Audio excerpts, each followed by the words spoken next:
Hello everyone, welcome back to another video with On Point Politics, and today I want to talk about the two best case scenario for either candidate in the presidential debate. Make sure to hit the like button and to subscribe if you want more content just like this. This could also be considered a best case scenario video, but we are going to look at my national average on my website where Donald Trump does have a 78% chance of winning the general election, especially because of the fact that he is leading the popular vote by around 2 percentage points right now. And so when you're looking at everything, it is very, very clear that right now Donald Trump is ahead in the Electoral College. If we actually look at the graph over here, I don't believe I've updated it on the website yet, but we do see that Donald Trump is at 48.88% with Harris at around 46.47%. So looking at that undecided number, if you were to apply that to this 46%, roughly give or take, she would basically narrowly pass Trump here and probably be at like the high 49%. So let's say Harris kind of, does decent in the debate. Let's say, she's able to kind of modestly pull out some undecided voters. Donald Trump doesn't have the best night. Maybe he's a little, just goes off the cuff too much or whatever. If that happens, if the popular vote ends up being tied, here's the problem for Kamala Harris. It seems like, based on my graph, that is her best case scenario. And that is not a position she wants to be in, because if it really is that her best case for her is that the Electoral College is going to be, or the popular vote at least, is tied, that is a big issue for her, because that means states like Delaware, New Jersey, a lot of these would still be under 15 points. New Mexico would probably be a likely state. North Carolina would probably still be likely, even if the popular vote was tied. It'd probably still be like a 5-point win for Trump. Georgia would probably go down to like a 2 to 3 point victory at that point. Looking at like Arizona, this would still be lean, including Nevada as well. Donald Trump is doing very well with that Hispanic and African American demographic this cycle. That's what's pushing his gains quite a bit. And so even if the popular vote's tied, he's probably still winning the Sun Belt fairly easily. A state like Virginia may be like a 6 to 7 point win.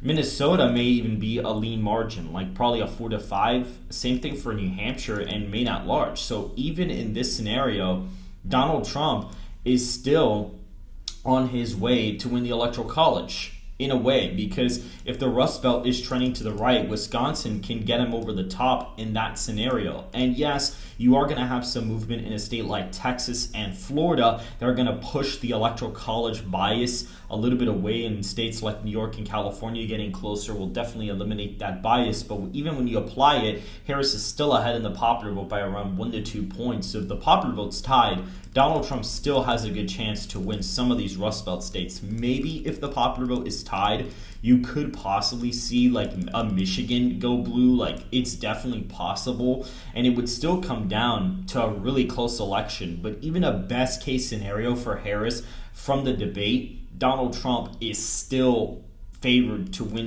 the Electoral College, albeit it would come down narrowly to the Rust Belt. And Donald Trump could potentially still even win 312 Electoral College votes, depending on how the demographics in the Rust Belt shake out, which in the New York Times poll, he was leading that region by 11, almost double the margin that he was, actually it was like double the margin that he was leading by in the big data poll by Richard Bear. So that's another interesting thing to point out.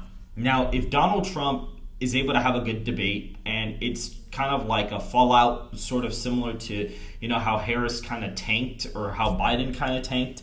Let's say that happens and Donald Trump gains the remaining undecideds. Let's say that's the case, right? Just for the sake of this, he would get pushed up roughly to about 52% in the popular vote, and Harris is at about 46. So that'd be like an R+6 national environment.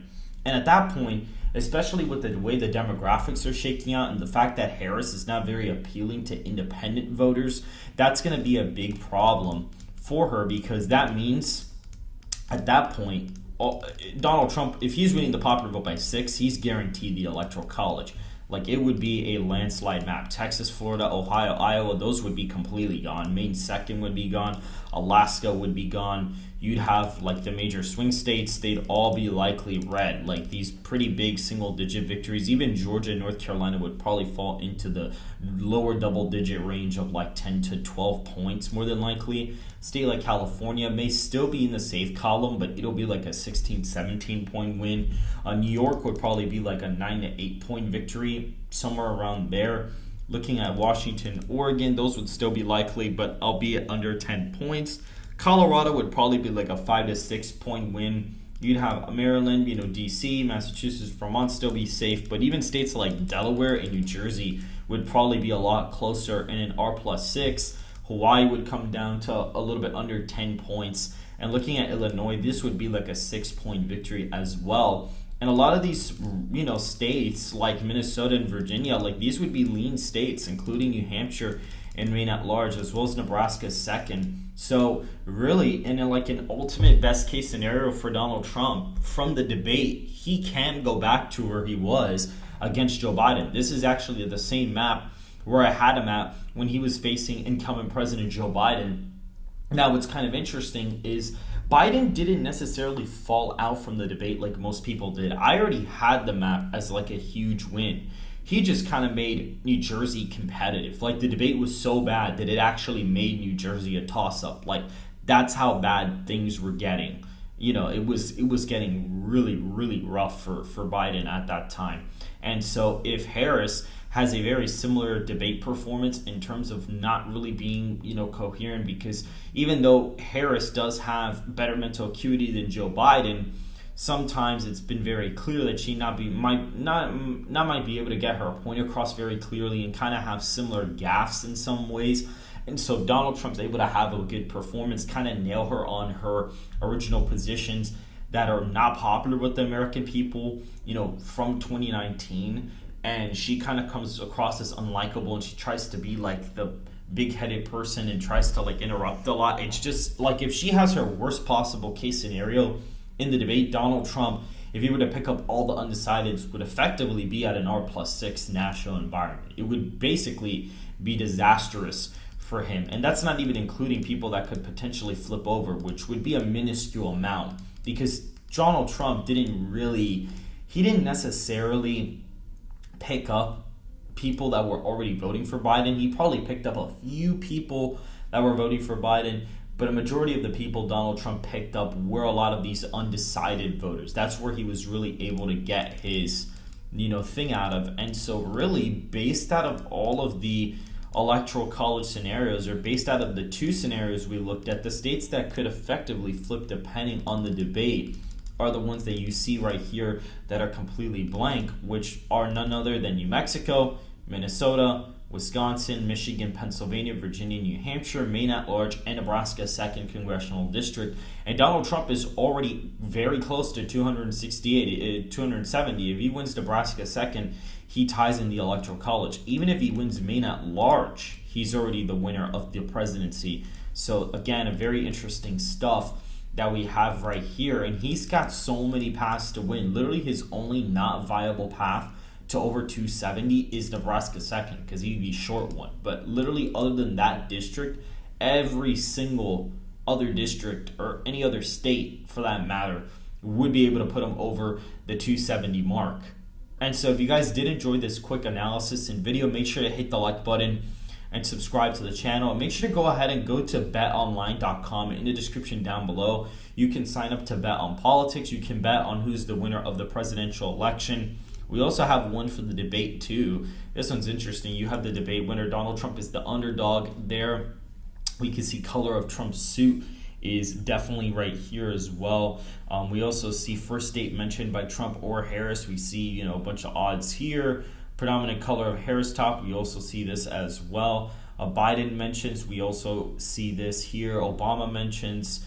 We also see the amount of times they're going to mention Vance. That's pretty interesting. Trump and Harris to shake hands. So clearly that is the underdog decision. It is not a very betted on decision right now. Debate to be interrupted by a protester. That is very, very unlikely. Either candidate to curse. Again, according to the odds, very unlikely. Trump's final word we're going to see here that, wow, that is crazy. That would be a nuts. That would actually be insane. First said red state, blue state, first said border economy. And we clearly see there, that's the one that's the betting on favorite. So again, very interesting stuff. But make sure to go sign up in the description down below. You can start an account for free. And I will see you guys in the next video.